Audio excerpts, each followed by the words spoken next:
as you may or may not have heard, C31 has been time extended.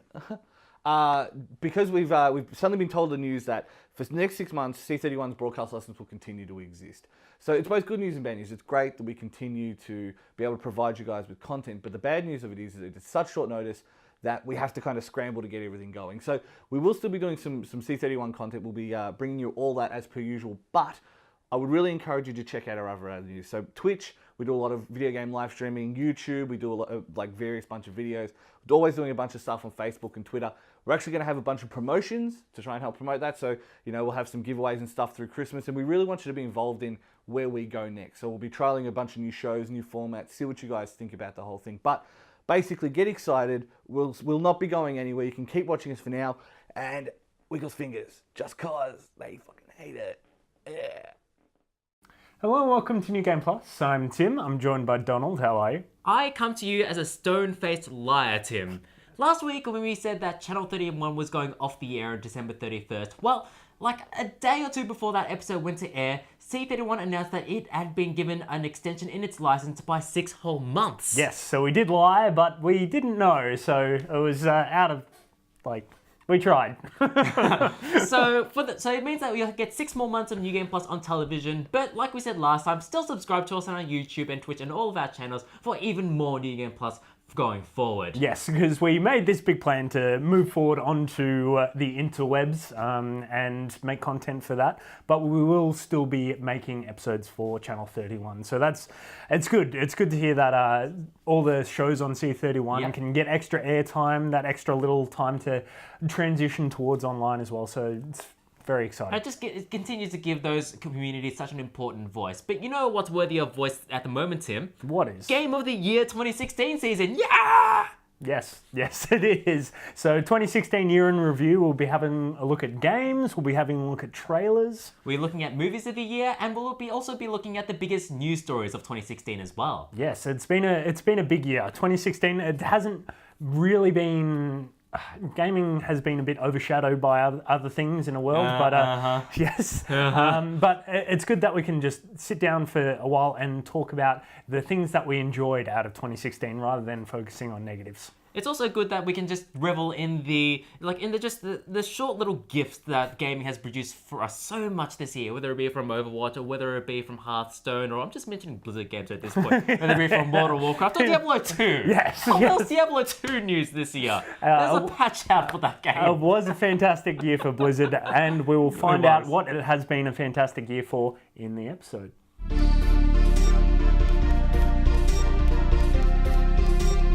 When I told the other crew members that my game of the year was Hamilton, an American musical, they all scoffed at me because it was released in 2015 and because it isn't a video game by your normal definitions. So I had to scrap that and give this list another go. And just looking back on 2016 in video games, it just emphasized how a strong, vibrant community can really enhance a game. Just look at Pokemon Go, an app which is incredibly basic and simplistic, but the fact that you had so many people gathering around it, exchanging information, memes, and all sorts of wonderful things, it just made the experience so much unlike anything else. And also look at Overwatch, a game which is already fine enough, but you just have a meme machine that is just pumping out hot quality content, which just makes a really well-crafted game even better. And just aside from this whole community aspect, I also want to highlight Thumper, which is one of the best rhythm games in this generation, maybe even the last generation too. It is incredibly intense, it is incredibly difficult, but by God, it is worth it. It is almost as good as Hamilton, an American musical. Now, 2016 has been a bit of an interesting year for me because my favourite thing from this year has probably been The Witcher 3 expansion, Blood and Wine, and that's technically not a game release of 2016, but it does change up the core mechanics of the game enough to really worth another playthrough, even the New Game Plus mode. So I think probably that's my favourite from the year, but if I had to pick full games, Uncharted 4 was fantastic. It hasn't been as strong as the previous Uncharted's, but it's still a great entry to the series, and as well as Civ 6. I wasn't hugely addicted on Civ 5, but Civ 6, once I started, I could not put it down. It was one more turn, and all of a sudden it's 5 a.m. and I'm still playing Civ. So I really enjoyed that this year. Things like Doom as well, I didn't have as much luck with on the PC because it still doesn't support SLI, so maybe I'll have to pick it up on console. So 6 months ago, when we did our Game of the Half Year of 2016, I made the bold prediction that Doom would be my Game of the Year for 2016. And 6 months have passed, and there have been some really cool games in that time frame. Like, hell, for the longest time, Titanfall 2 seemed to be like the game to beat. But then I thought about some. And to me, Doom is the perfect package. It's a great first-person shooter. It does mobility and combat flow better than any other shooter this year. It knows not to take itself too seriously, which is something that more games need to take note of. There's a moment where you can fist bump a collectible. It's the coolest thing in the world. And the coolest part about it, the really cool thing, it goes for stupid cheap nowadays. So if you're really looking for an excuse to play the Game of the Year 2016, Doom is cheap. It's playable on just about every system you can imagine. Do yourself a favor, check it out. 2016's been one of those years that had a really good standard of games and a few really good gems. 2015 had a few good gems, but just a mess standard. This has been really surprising this year. The ones that reached the top of my list, a game for first-timers and fans, World of Final Fantasy. Got you there, because, 15. No, but like this game is such a good game, great mechanics, great story, everything about it I just enjoyed so much. The experience was great. So coming in second, I have Odin Sphere Lefthraiser. Like, I'm getting a little bit of a mix here, because they're both kind of very similar games, and they had a nice really art style 1 and 2. This game had a really good refresh of its own mechanics. Like, coming from the old game, it's just done a lot of stuff that's really, really good. Coming in third, because I played it for so long, even though I don't really want to put it on my list, I have to, Final Fantasy 15, because the game is so good, the story, What a year 2016 has been for video games. Like 2015 showed us that you can take big names and ruin franchises, Fallout 4 and Metal Gear Solid 5. But 2016 has shown us that there are so many good, diverse titles coming out from right across the world. Shin Megami Tensei, Mankind Divided, Titanfall. You know what I mean? Like, there are all these games that have come out that haven't really hit the peaks of all their peers, but are still really good games. But my list has got to be Doom, Attack on Titan, Meme Watch. They're all really good games, but Doom just nails it. It knows what it's going for. It's fast, it's frantic, it does everything that it sets out to do. But go out and play video games. Hasn't been this good a year in such a long time.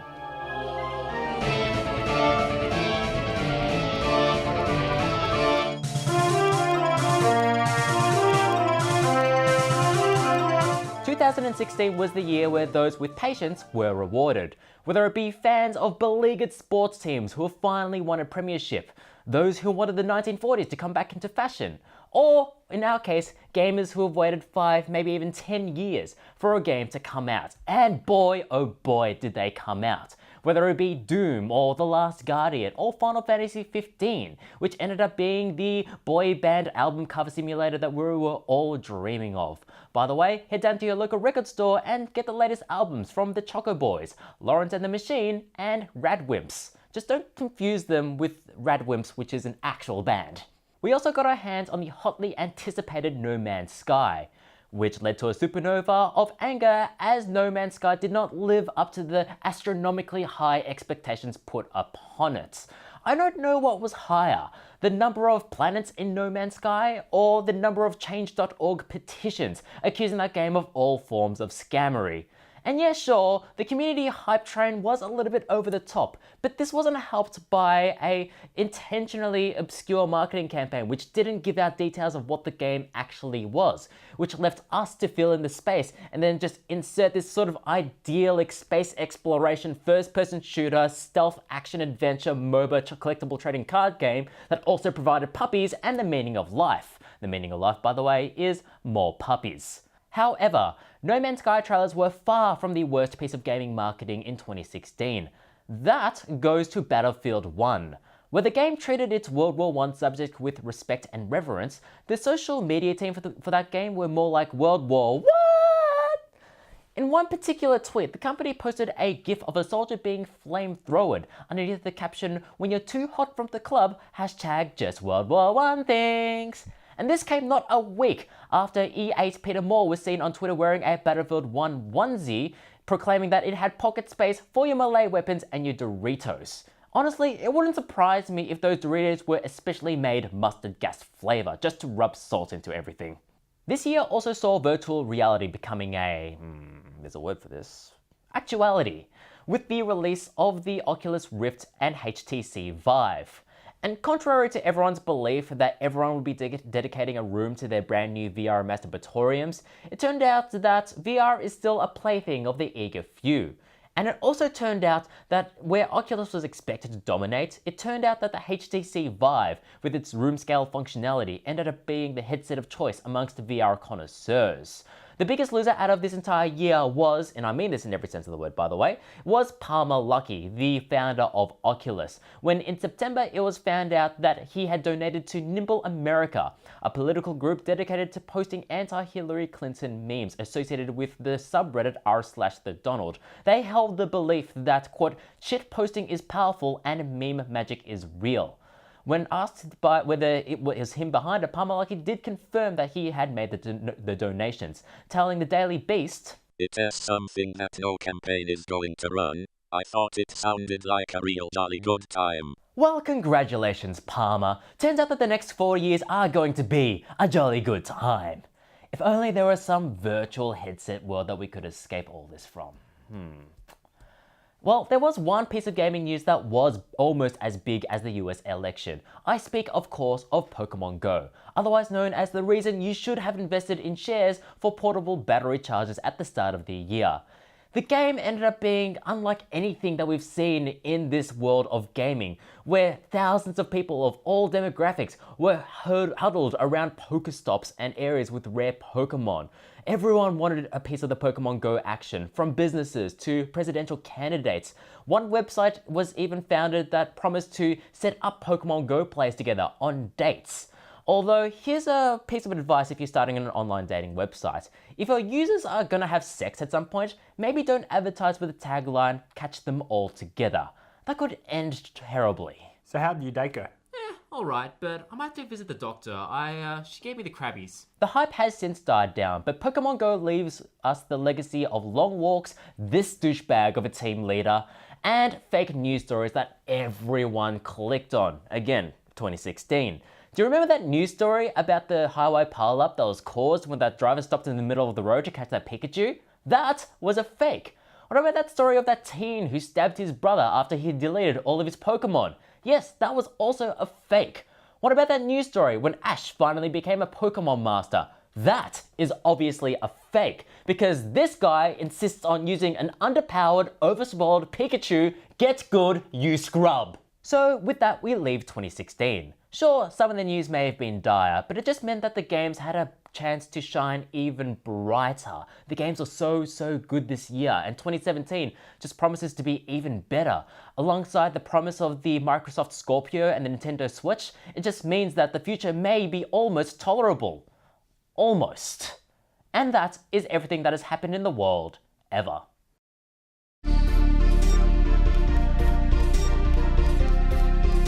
So it's the end of 2016, we're able to kind of take a step back and reflect on what this year was in gaming, what it was in technology and pop culture. I think when people look back on 2016, it'll be the year of a lot of hardware releases, you know, the PS4 Pro, the Xbox One S, quite a lot of VR came out this year as well. That said, there were quite a few games that really tickled my fancy. My number 3 spot in 2016 has to go to Overcooked. It's a multiplayer co-op and multiplayer competitive cooking game, so you play as a bunch of chefs in the kitchen trying to smash through orders. You're given a lot of bizarre situations where you have to cook all sorts of soup and pizza and burgers on ice. Some of them you are on trucks where like the ingredients are on a different truck to where all the cooking happens. Some of it is in space. It's bizarre, it's great fun, and it's pretty cheap as well, and it's on everything. It's on Steam, PS4 and Xbox One. I found it on Xbox, played it on PC. It's good fun, highly recommended. Number 2 has to go to Forza Horizon 3. I actually reviewed this game for New Game Plus. It was one of the first reviews that I'd done, and God, it was so good. It was basically taking everything that Forza Horizon 2 did well, which was to say a lot of Forza Horizon 2, and it turned it up to 11 with a beautiful environment, fantastic variety, and a lot of not only how the game looked, but how it played in the game modes and how it let you sort of dictate how you played the game, going from Surfers Paradise down to Byron, down to, you know, the Outback. Let's not question why the Yarra Valley is there. Let's not pay too much attention to it. It's a fantastic game, great fun, and I think that even if you're not a big fan of races, that you could potentially really get into Forza Horizon 3. My game of 2016 has to go to Overwatch though. I picked it up on launch day against my own wishes, sort of. I said I should finish my assessment before I got it, but it turned out to be one of the best decisions I made all year. I think Overwatch really stands out because it puts gameplay at the front of what really matters in a game. You know, the graphics, the visual design, the sound design, the character roster. There's nothing really to fault to any great extent in Overwatch, but the gameplay, the core mechanics, and how a lot of the character design, the ability design sort of links together. I think that Blizzard spent a lot of time and put a lot of love and care into really polishing Overwatch and bringing it to players in a way that is still accessible but has quite a fair bit of depth to it. And that's why I think Overwatch really picked up a lot of people online that I usually wouldn't play with, and why I think that it might stick around in the esports scene for a little bit longer than some spectators might say otherwise.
Tim, how's the Dota 7? It's good. Well, Dota 3 is what everyone's been calling it. The new patch has changed so much stuff. The map is very different. A lot of the mechanics are different. The leveling up is different. All the heroes have changed. So it's very disorienting playing a game for as many years as we have and then just logging in and being entirely different. It's a lot of fun though. Do you feel like a newbie once again? Well, Yes. a new player, not from someone from newbie, obviously. Yes, it's yes, it is. Getting back into it, I found myself like doing stupid things, like things that I shouldn't be doing. I'm dying in stupid situations. I'm not looking at health bars. I'm not using my skills You're correctly. describing my experience with Dota here. New patch or old? Yes. But that may have been your highlight, seeing all the Dota memories between 2011 and today. Yes, and seeing Na'Vi as well, the TI winners, gave me goosebumps. I really love that trailer. But like our actual New Game Plus trailer of the year for 2016 was something we played last week. It was indeed The Last of Us Part 2. Yeah, what a great game that was, and The Last of Us Part 2, looking forward to it immensely. It's hopefully going to be amazing. Yeah, there are also some really good things to come out of E3 this year. In particular, the new God of War, Dad of War, whatever Yes. we're calling it. But like, it's a game that like I never really particularly cared about the God of War franchise. But seeing this new twist on it of him being just a bad dad, that's something particularly compelling. Same thing with Death Stranding and him being a bad dad. And am I noticing a theme here? Do I need to see Sigmund Freud by any chance? He would have a field dad with me.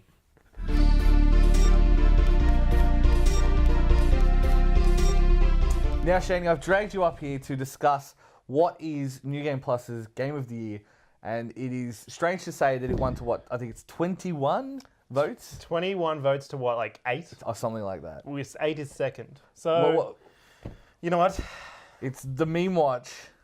Meme Watch one, guys. Now, Shaney, you aren't a fan of Meme Watch. All right, so the reason why this game basically won Game of the Year was the community, not the game. Okay, I think that's fair to say. Yeah. But but let's break that down for people. Right? All right. So the characters themselves, if you had them in isolation, they all don't make any sense. They're There's a basically- cyborg cowboy. Yeah, There's like an Egyptian-inspired robot chick that shoots rockets, and her mum's a doctor that shoots people with needles that give them boosts. Or like, doesn't make any sense. Makes no sense. When you all think about it, like, nothing in the world really makes sense. Australia is like being nuked, I think, or Yeah. something. So like, then like Junkrat and yeah, because, you know, yeah. So everything in it doesn't fit when you think about it. And even then, like, when you go down to even further things, like the map design, let's just say, a lot of things don't fit. Maybe like the new 2 maps that I think they've released, which have been all right, because they've actually had to think Something to about, figure out, like, yeah, you know, yeah. oh, map design, let's, you know. It must be said, and I think this is probably the game's greatest strength, because I find Blizzard lore fucking infuriating. As somebody who plays Dota, which is based off LOL. Yeah. Oh, LOL, which is based off WoW. That one. That was a No, slip. Yep, no. yep. That was a Freudian slip. Yep. That one. That's new Dota. Yep. I find Actually, that's WoW hot. lore just boring and tedious. Like, it is obviously Warhammer ripoff, which it was originally, right? Yeah. You know what I mean? Like, I find it boring. This doesn't even try to touch the lore. I think actually it does. Like, it does try to touch up the lore, but it goes so, like, shallow into so many things that like, Blizzard's like... It doesn't affect it. It doesn't have to maintain the lore. It goes back to the point where the community is making more of the lore than Blizzard are itself. Yeah, cool, yeah. And then Blizzard is like, oh, yeah, that's a good bit. Because that's a good bit. There's a reason we That's call a this good bit. game Meme Watch. Yes. Because it is Meme Watch. And you know what? It's a multiplayer-only game. The only reason that this game has actually got Game of the Year from multiple people is because, let's just say it out loud, memes. Yes. Because literally, if nobody had bought this game because of the memes, because the memes was the things that sold the game, nobody would be playing the game. I'll go one step further. Harambe dying was the single most important point in Overwatch's success because they had a giant monkey. And you know they had what? a gorilla. Sorry, they're not the same thing. Yeah, whatever, okay. But if people weren't buying it because of Harambe's death, nobody would be playing a multiplayer-only game, and the community would be dead, which would mean nobody would vote for this game to be the Game of the Year. Harambe is literally The reason that Overwatch is good. the reason that Overwatch is playable at all. Fucking Harambe's death. Now that was our Game of the Year, and we wanted to talk to you about how we sort of came to that conclusion. So everyone that works on the show, works with the show, got a vote. They chose 3 of their top games of 2016, and we ranked them all, and we got 24 different games. Yes, that is unprecedented, especially compared to last year where we had actually half that. Yeah. It just shows that how diverse 2016 has been in terms of gaming, whether it be you want your hardcore JRPGs with Final Fantasy 15 or Monster Hunter or Tokyo Mirage Sessions, or you want something a lot more PC based like The Witcher, Civilization, or games that you, Tim, voted for. Yes, certainly was. Now, Overwatch won by a large margin. Oh yeah, it almost tripled the amount of votes compared to our second place getter, Yes. which was Doom. Doom. And, well, that was a fantastic game for a lot of people on the crew. And really, it pleased a lot of people going into it expecting probably not so much. Yeah, like Overwatch, you'd expect a high quality of gaming considering it's Blizzard, but Doom, especially given the history of that project and of Doom 3 as well, no one expected it to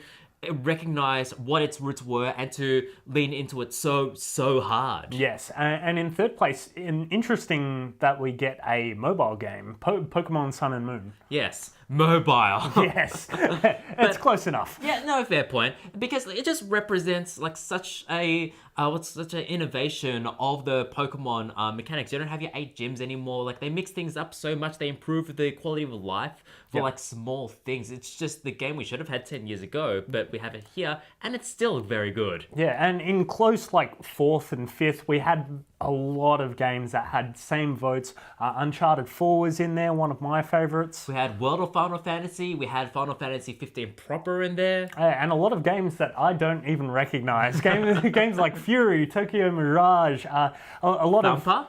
Thumper. You should recognize Thumper because you should play Thumper because Thumper is a very, very good rhythm game. Yes, but that is it for 2016 for us. Done. It's dusted. Yes, until next year, please visit our website, www.newgameplus.tv. Like us on Facebook, facebook.com/NewGamePlusTV. Follow Twitter and Instagram at NewGamePlusTV. And subscribe to us on YouTube and Twitch. We are New Game Plus TV, one word, no spaces. Thank you, Donald. Thank you, Tim. We'll see you guys next year. See you next year on Channel 31.